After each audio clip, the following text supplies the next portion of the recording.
Hey guys, Jess here. Welcome to or back to the channel. Appreciate you being here. I recently had an excellent one-on-one conversation with an independent content creator and author, B.A. Turner. He has two prose novels in the works, along with a mini comic that are due to be released in October. And this is our conversation. Enjoy.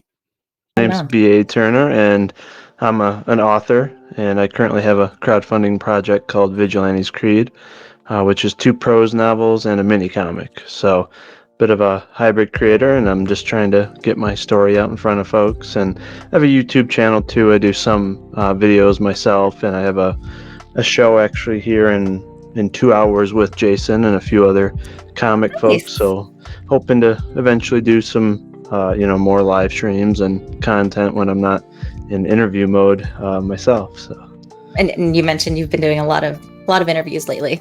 yeah, especially primarily with comic creators because Mhm. there's so many indie comic creators that have channels trying to help promote folks. So I've been doing my rounds on those channels, and there's just so many. I still got a lot more to go. So Just yep. check them off the list, making the rounds. Yep. So my channel is kind of an in-betweener because Mhm. I am a nerd. I like all different types of things. I don't really have a lot of consistency with my channel, but Mhm. it's more of a hobby channel for me, and I'm pretty eclectic myself, so that's what the channel is. Um, but I'm in the nerd sphere. I wouldn't say I'm LawTube adjacent, but I kind of hang out with some of the LawTube people, Mhm. so the audience is a bit mixed. So it That's might good. give some more exposure to a broader audience than maybe just those that are actively seeking like comic book creators and that type of content. So Yep. I'm really happy to have you. That's really cool. Yeah, it's perfect. And it's funny, we followed each other, and I knew that you did streaming, but I didn't realize that you interviewed folks and stuff like that. And your type of stream is kind of ideally what I'm looking more for, because I'm really connected again with the comic folks, but 2/3 of my project is prose novels, and trying to get comic folks to pick up the novel side of things, it's a real struggle. So trying to get out in front of more of a general, or I guess you could say a nerd audience that may be fans of Harry Potter or Ayn Rand or Mm. any novelist, is that those folks are really hard to come across, because there aren't many interviewers that have exposure to that side of things. And Twitter, there's not a lot of readers on there looking Hmm. for writers, unlike comics. And Facebook, all the groups, they don't even let you say anything about your personal project. So you're kind Yeah. of like, trying to figure out, like, how do I get in front of just normal people, right? Because Just everyone has just read people. novels at some point. Yeah.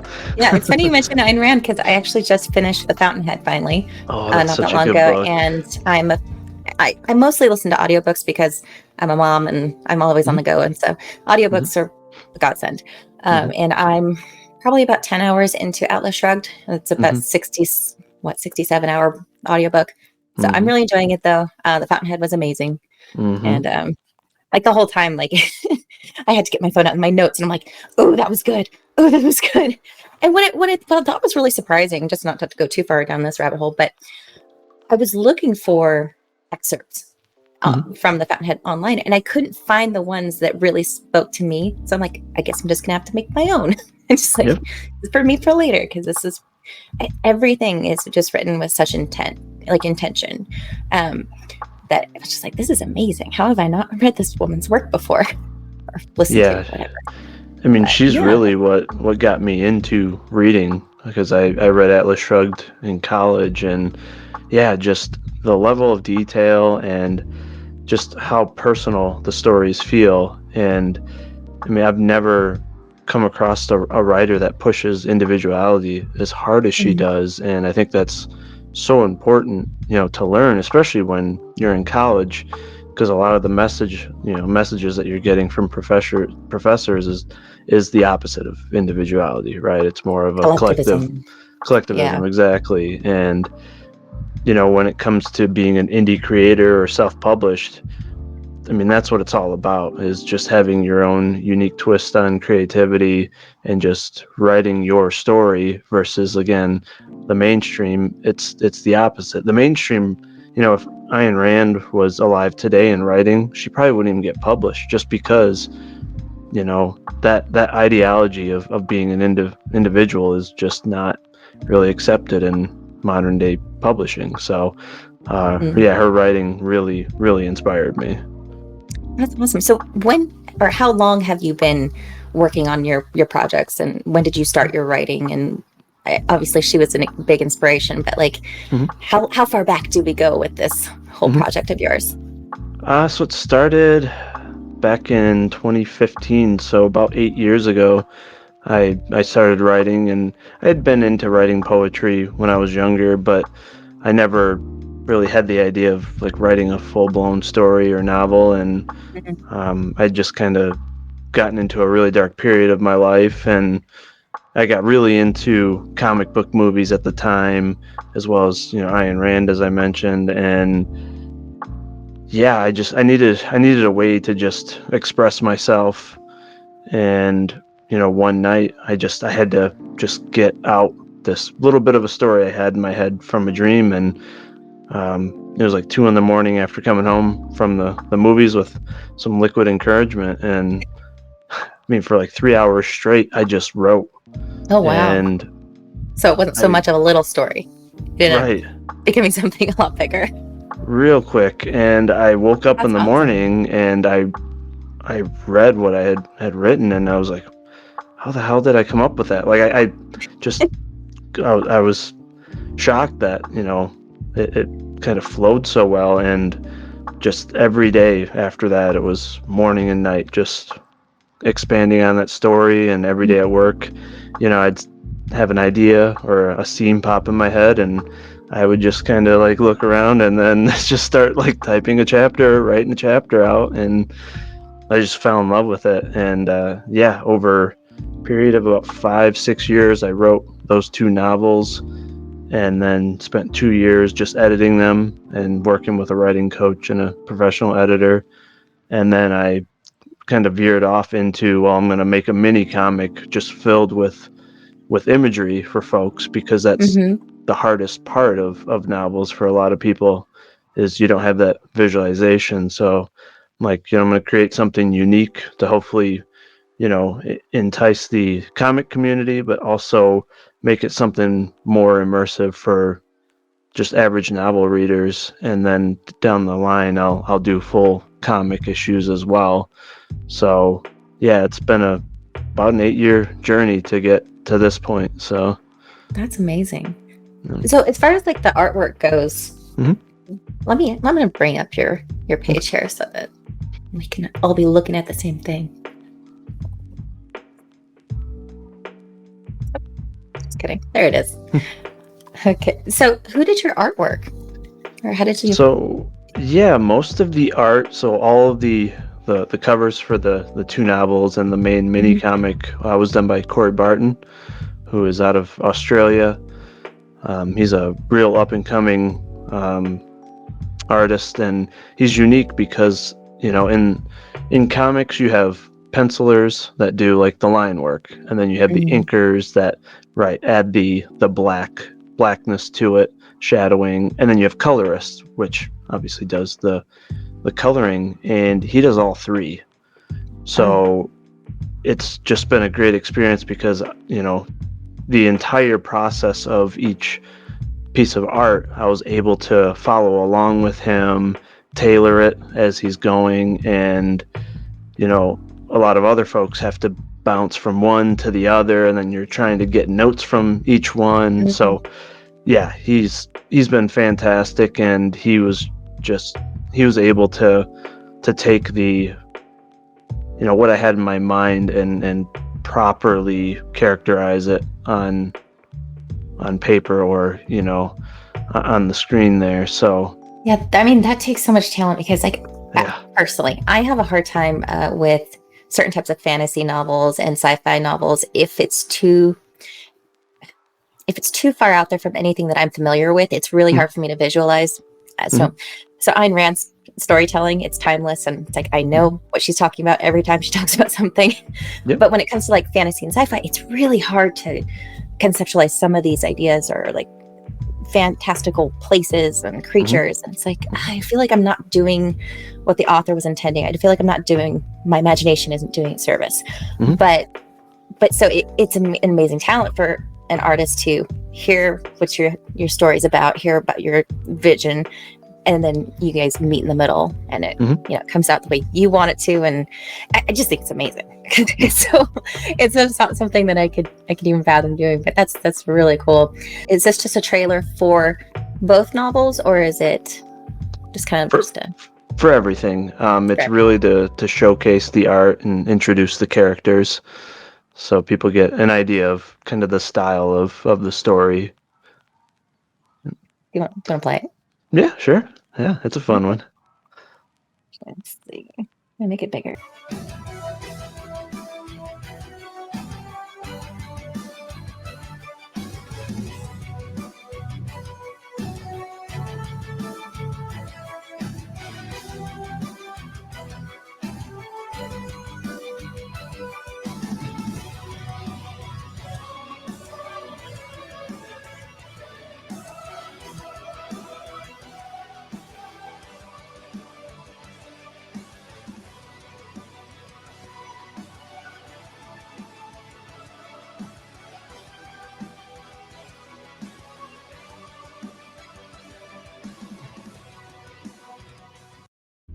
It has this, because I'm a child of the 90s, baby of the 80s, child of the 90s.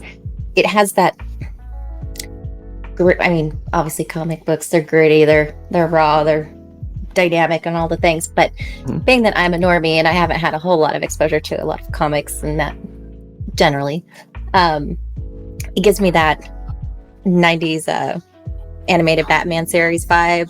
Gargoyles, obviously. It kind of brought me back to like 1994, like weekday afternoons, and it's like, oh, this feels familiar. This feels good. Absolutely, and that's what I was aiming for. The 90s just had such good content, whether it was comics themselves or the animated series. There was just so many good cartoons of that time, I mean, as well as novels and TV shows, right? I mean, that's when we had all the great Star Trek shows, right? I mean, it was a great time to be a kid, and I'm excited for my own kid to get exposed to that stuff, because when I see the stuff today, I'm just like, well, everything's watered down, everything's PC, and individuality is discouraged. You're supposed to conform to this checklist of things that you have to have, or if you don't, you're a bigot, you're a terrible person. It's like, it's not just about the stories anymore. It's all about the like whatever narrative it may be. It's just not about the content being good anymore. Yep, absolutely. And that's why I'm doing what I'm doing, because a couple of years ago I did submit to literary agents and publishers, and even though I got full manuscript requests and such, the feedback was always, oh, well, you can't have that trope, you can't have the main character saving a woman. And I'm like, how dare you? Isn't that what men are supposed to do? And it was all she about boss girl. Yeah, and that's like they wanted that direction. Like, oh, can't she save herself? I'm like, that kind of takes away from their connection and the love story. Like, oh, you're good, okay, bye. Like, but then it was just all about, well, what boxes does your character check? Are they this? Are they that? What boxes do you check? What's your sexuality and stuff like that? What does that have to do with anything? Like in their what they call wish lists for novels, or like, we're looking for this type of author that's this, that, and the other, or the characters this, that, and the other. But they don't even talk about the type of characters or storylines that they want. Like, the focus is all on checking these boxes, and after a while it's just like, you know what? Even if someone wanted to publish this, first off, I won't change my characters or my story for narratives. I just won't. And I don't want to be part of that system, and I don't want them to make money, period. Like, yeah, I might make some money, but I'm not going to feel good about the portion that they're making. So I'm like, I'm just gonna find a way to do it on my own. And yeah, I mean, going back to the 90s again, that's why I'm working with Corey. And I wanted that feel and that look of those awesome comics and animated series. So I saw one of your videos. It was probably about a year old or so, and you did mention the trope about like damsel in distress, and Yep. it's in the story. It's part of the story. It's fine. And you've also mentioned about good guys seeing wrongs and doing something about it instead of just picking up your cell phone. Can you tell us a little bit more about how that influenced your story, your creation of your characters and development? Yeah, because I mean, since I started writing this, like I said, like 8 years ago, the bigger social media got, the more you saw these videos for clips or clicks, right? And it's all these people recording horrible things happening to people and not saying or doing a damn thing.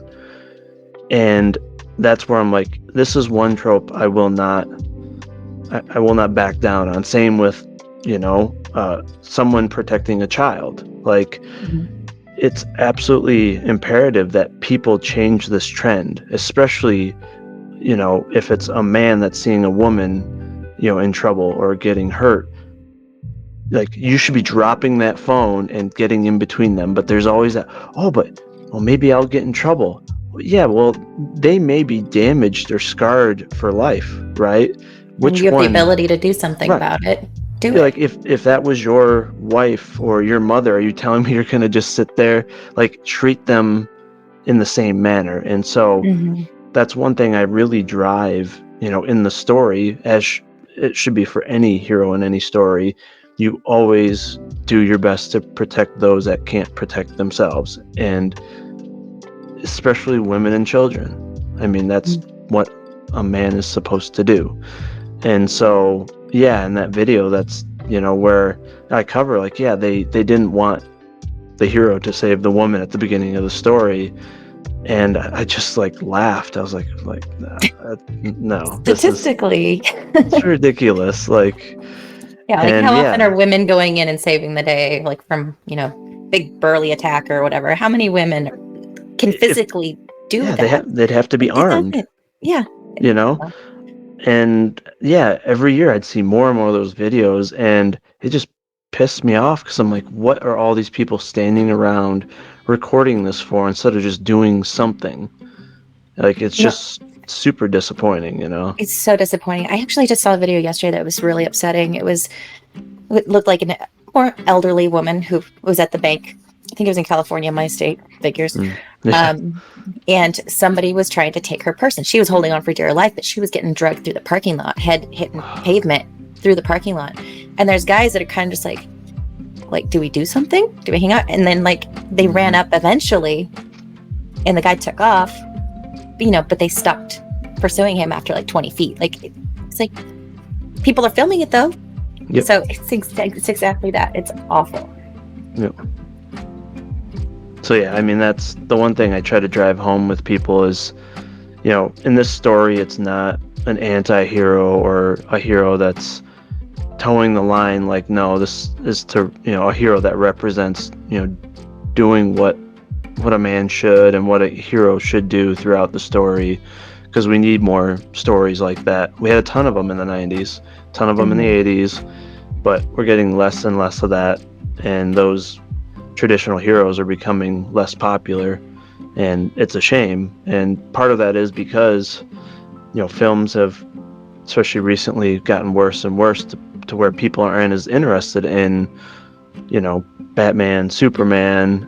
And I think in 10-20 years, the younger generation won't really be interested in them. So what do they have to look up to? And if all the new stories aren't real heroes, well, it's just not a good influence. We had great influences in comics and shows when we were younger in the 90s. So, well, in the mainstream, it seems like it's intentional, right? They're trying to erase that archetype, that hero. They're trying to reduce what we know of what a man should be as far as the Hmm. qualities that a man should have. Um, and then everyone's equal and everyone's the same, and we're not the same. Hmm. But they're trying to make it that way, and it's Hmm. most recently with the Snow White Oh movie yeah. and that actress, Zoomers, whatever they call them these days, Zennials. I don't know, the children. Yeah. But she was quoted talking about the original movie. I mean, the story is way older, but the Hmm. movie being created in the 30s, oh, it's just so out of date. You know, it's like, no, these were classics because they work. I mean, the formulas work, Hmm. and now they're mucking everything up, and then they wonder why they fail. Hmm. Like, oh, it's just because you have bad attitude. You're not on board with progressivism, and it's like, no, it's just bad. Yep.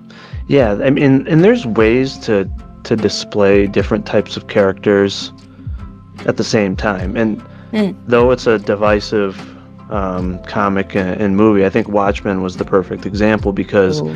it showed several different types of characters, and it brought in realism in the sense of what would humanity actually do to these heroes, right?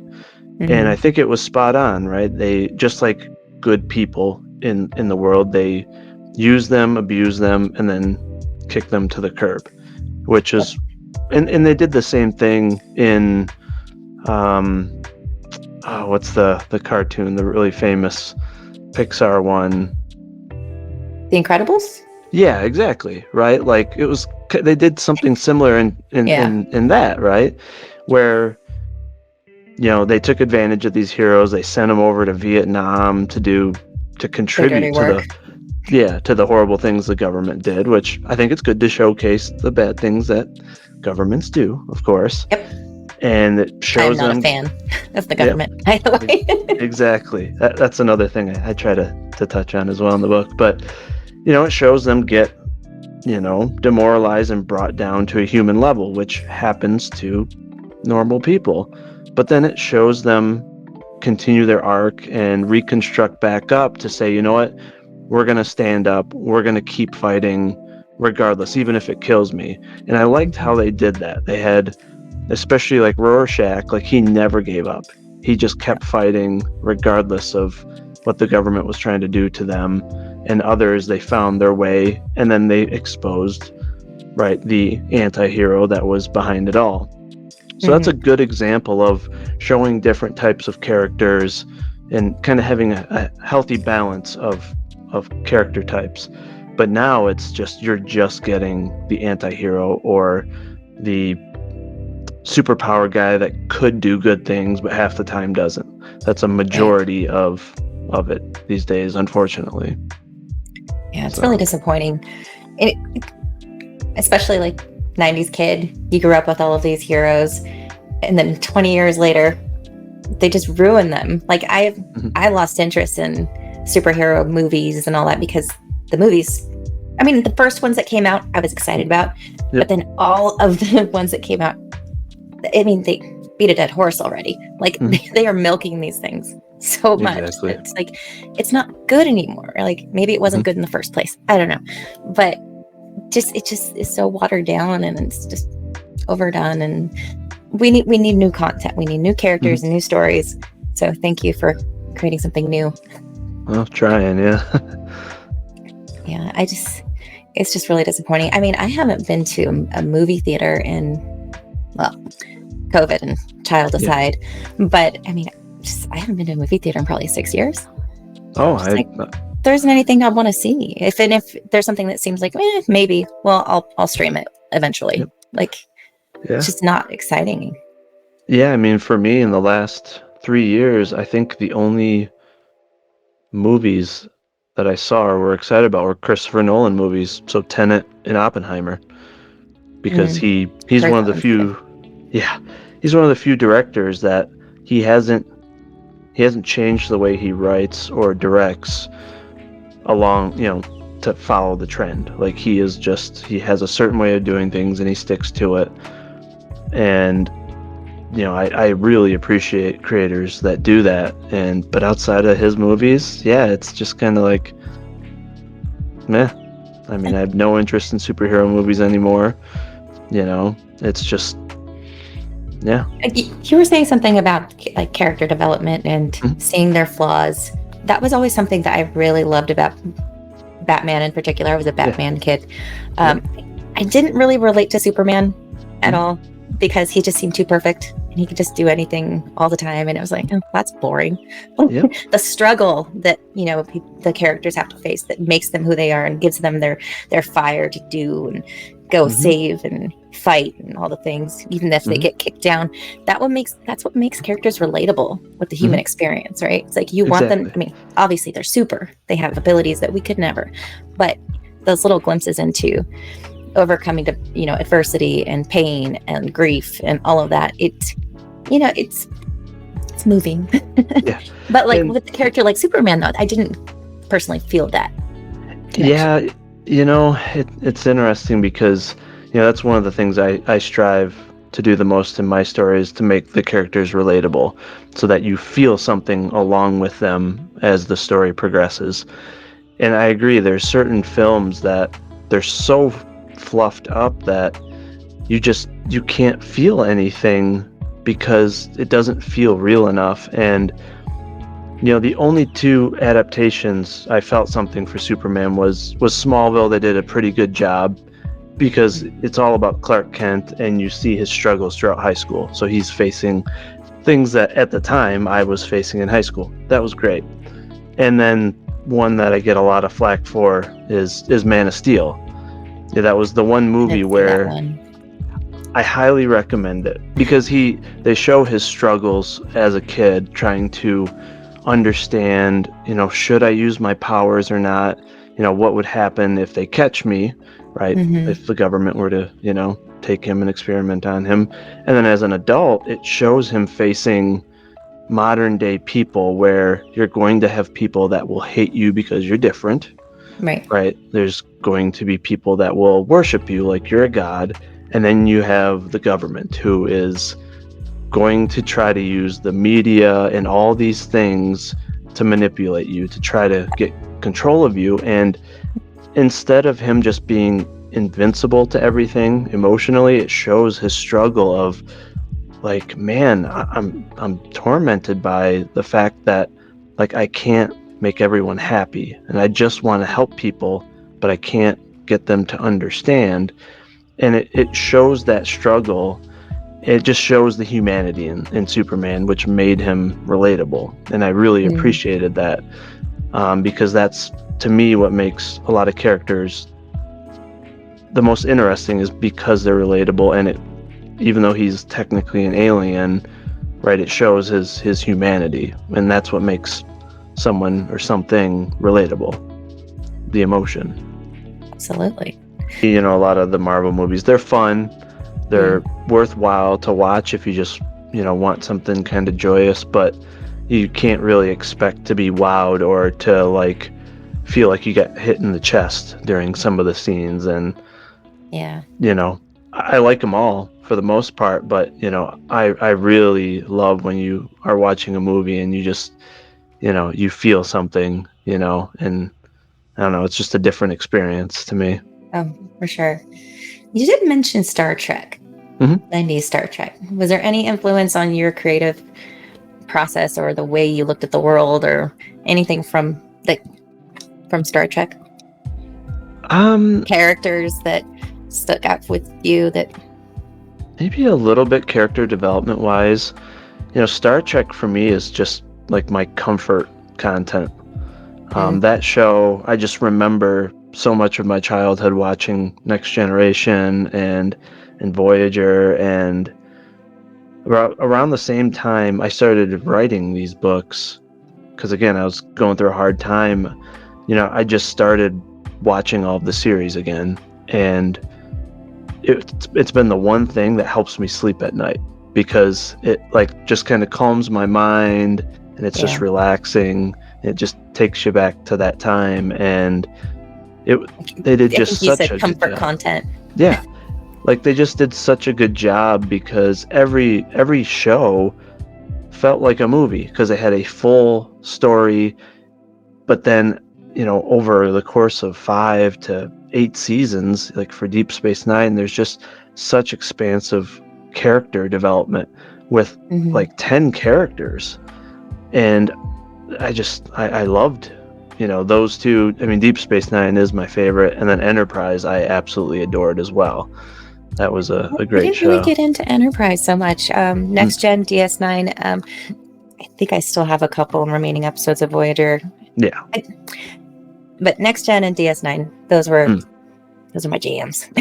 Yeah, and I just they had such cool characters. I mean, there weren't Mhm. really any like characters that you didn't enjoy watching. Like Garrick always sticks with me. Mhm. Like the way that they had him was so cool, and O'Brien. Captain Cisco. I don't know, just such good writing on all those shows, and Mhm. then you see the Star Trek shows of today, and it's not Star Trek to me. Like it ended after Enterprise, and then yeah, Picard season 3 is kind of it's acceptable. But Yes. the rest though, oof, yeah, It's it's a rough. bummer. I didn't even watch season 2 of Picard because It season was 1 was so very bad. disappointing. That's what everyone was saying. They're like, just don't Yes. bother. You don't need to. Yeah, you literally Season, don't. season 3 is fine. Yeah. It's fine. So, Yep. you got your little member berries and you got all the things and they wrapped it Mhm. up and it's over. Thank you.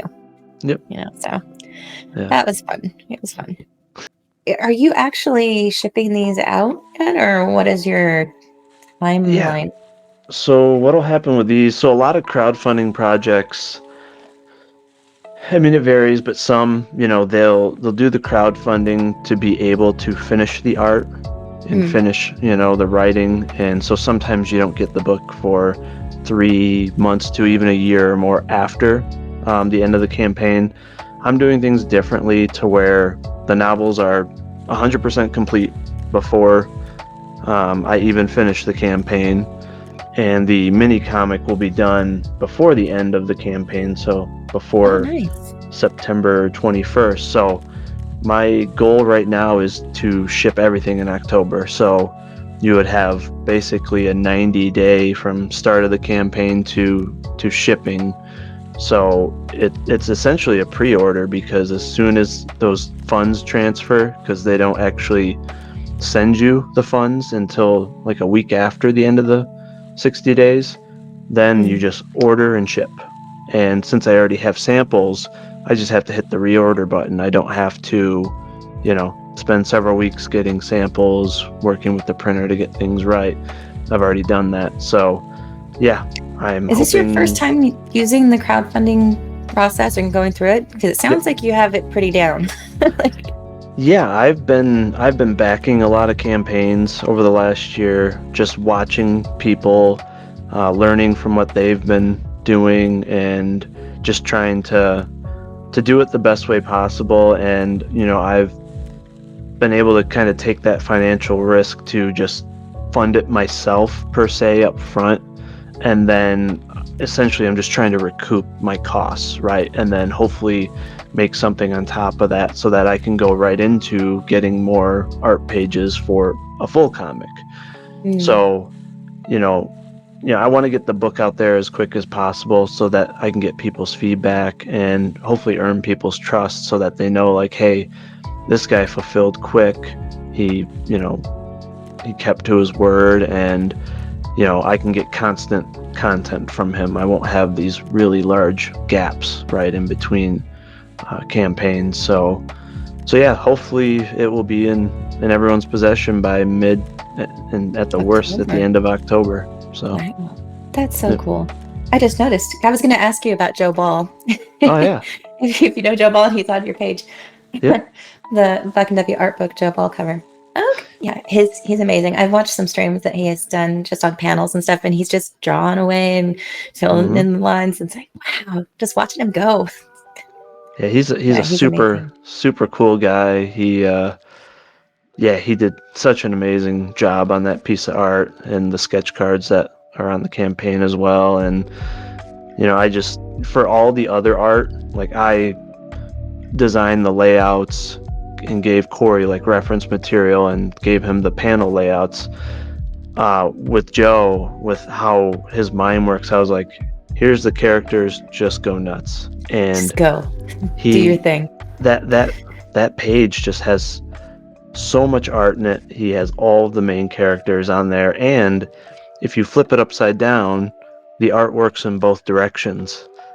So when it's upside down, the gargoyle is actually falling, trying to catch the guy with the beard. So like he's flying off a building, and it's just so cool what he did with that. So that's the cover for the black and white art book, which is This is upside down, right? that's the normal. Oh, that's normal. But what's cool is I have an option for the novels where I do a 2-in-1, so it's one really thick book, a duology, and I'll put the cover on the front in this orientation, and on the back cover I'll do the other way. So Yeah, you okay. can, experience it either which way. So yeah, awesome piece. He blew me away with that. Do you go to any conventions or anything in person to promote yourself? Yeah, I've done one local convention. So I'm in Reno, and it's a horrible spot to do conventions because Mm. your only options are basically Sacramento and San Francisco, Mm. because everything else is like a 10-hour drive. Whereas, the Midwest, you can drive 5 hours every which way, and there's nonstop conventions. So I might do the Fan Expo in San Francisco in November. That's a nice size one. They have some smaller ones in, I guess you would say, middle Northern California. Mm. But all the big ones are either down in San Diego, which is a hefty drive, or Yeah. Salt Lake City. So a little bit limited on that end, but I haven't done like a really big one yet. And so that Fan Expo will be a good test because it's 3 full days, and I usually do quite well at even the smaller conventions. So I'm curious to see how the larger ones do, that like bring in celebrities and a lot of um, you know non even like comic readers. So yeah. So being in the comic sphere, hmm and I have no idea, so I'm going to ask you. hmm So, like going to like conventions and that, do you see it with the fan base that they're hungry for something that's not watered down or ticking boxes? And did you see that people are tired of it? Yeah. I mean, they're really looking for just something unique that catches their eye. Because again, everyone's so used to just going to those conventions, and it's basically a resale shop, right? Because a lot of the booths are selling fan art of Spider-Man, Superman, etc., or Mm. they're just selling old boxes of comics. So I think the indie creators are getting a lot more attention, especially if they're doing something unique. There are indie creators that are basically just copy and pasting some of the old characters with different costumes and stuff. But my last convention went really well because people saw like, holy crap, there's actually a gargoyle outside of the Gargoyles TV show, because no one has done Yeah, anything in the outside of the smut romance novel space. there's those. Yeah. So they see that like, oh, this is like 90s style. I've gotten a lot of comments where people say, oh, this reminds me of Dale Keown, who's famous for Pitt and Hulk. He did a lot of the most famous Hulk Mm. drawings. And then as soon as I can say, well, this is like a true heroic story with Lovecraft vibes, they're like, man, I've been missing, Lovecraft style storytelling. And it's much easier in person because, I can actually give them that really quick pitch and pull them in with the art, where, it's really hard online to get people to stop scrolling, right? Yeah. On Twitter, to actually read the content. And I think a lot of people scroll through mine assuming it's a comic. They get there and they're like, oh, it's a novel, and they don't like read far enough to see, oh, there's a mini comic too. But Um, wait, there's more. yeah, or on the flip side, novel readers flip through and it's like, oh, that's comic book art. I don't want a comic, and it's Mm. like, read the page. I promise there's something for everybody. So, Yeah, I mean, everybody's yeah. in too much of a rush. Everybody's scrolling through every app, every page, everything. So yeah, Hmm. I can imagine it is hard to catch people's attention. And if it's not like a quick serotonin hit, like Hmm. everything is now, then yeah, I'm just gonna scroll. That's tough. Yeah, Tough thing to I don't do overcome. the hate bait or rage bait posts, stuff like that. Mm. Um, I'll every once in a while say like, oh, I think the Flash movie looks really bad and this is why, but it's like a one and done. I'm trying to focus more on like Oppenheimer. Like I want to promote the good stuff so that we can get more of it, because the more money the good projects make, the better chance that they'll create more and more people will see their success and follow suit. Um, because yeah, right now, as you know, with the mainstream, it's like every single project doesn't look very good, and they're just taking old IPs like Snow White and redoing them, and there's like no original creativity. Everything's a remake. They're terrible. I'm doing it myself with a different style of backstory, and you know a lot of people think like, oh, this story is just like the Gargoyles, and it definitely isn't. It may have the vibes of it, the style in regards to the art, but this has a biblical backstory, and so there's a lot of biblical lore, supernatural lore. It ties into archangels versus a medieval, magic backstory. And my character, Slade Allen, or when he's in gargoyle form, Dread Knight, he's human by day, and then he turns into a gargoyle by night. So he's not frozen and useless at any point of the day per se. So That's you good. get that connection with his human side, and you get that connection to him when he is, a celestial being, more or less. And he can turn any part of his body to stone at will. So that's something different as well, that obviously can be a great offensive or defensive mechanism. And in this, you have a true villain as well, which is something I miss. It's more of a dark side, someone that is Mm. not redeemable, that you absolutely hate and despise. He might look cool, but you'll hate him. And there's too many villains these days that they're trying to, like Thanos, like, oh, we're going to try to make it so that you sympathize with him, and maybe you'll Like, think he's doing the right understand. thing, right? And it's Yeah. like, no, you don't want to understand this guy. He's disgusting, Yeah. So that's where my story is much different than the Gargoyles TV show, as I much as I appreciate loved it. I appreciate having an actual villain that's not just misunderstood, or he was abused, or Hmm. he was mistreated, or he's bullied, all Yep. that type of thing that made him this way. It's like, no, sometimes people are just evil. Yeah. Evil Yeah. exists in the world, and Yeah. sometimes people are just awful people. They don't Yep. we don't have to consider any redemption arc for them or whatever. Some people are just evil. It Exactly. happens. So I mean, nowadays everyone's just so misunderstood, and just maybe a little therapy would help them. It's like, no, Hmm. it's a bad guy. Exactly. Yep. I appreciate the sticking to the roots and reality. Oh yeah. Even in a fantastical story, reality is important.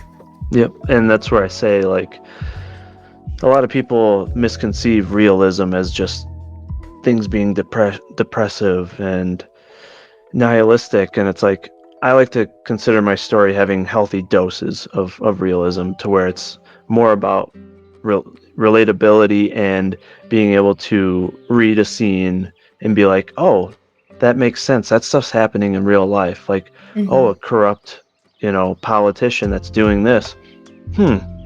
Like, that's the type of realism that, Never happens. yeah, yeah. Like, it doesn't have to just be sad and depressing. Like, it can just be relatable. That's what I Hmm. consider realism.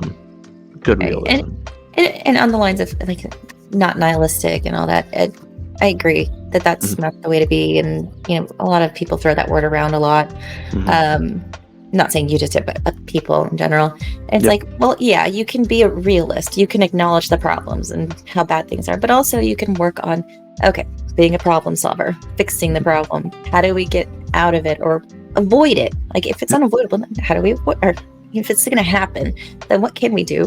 What can't we do?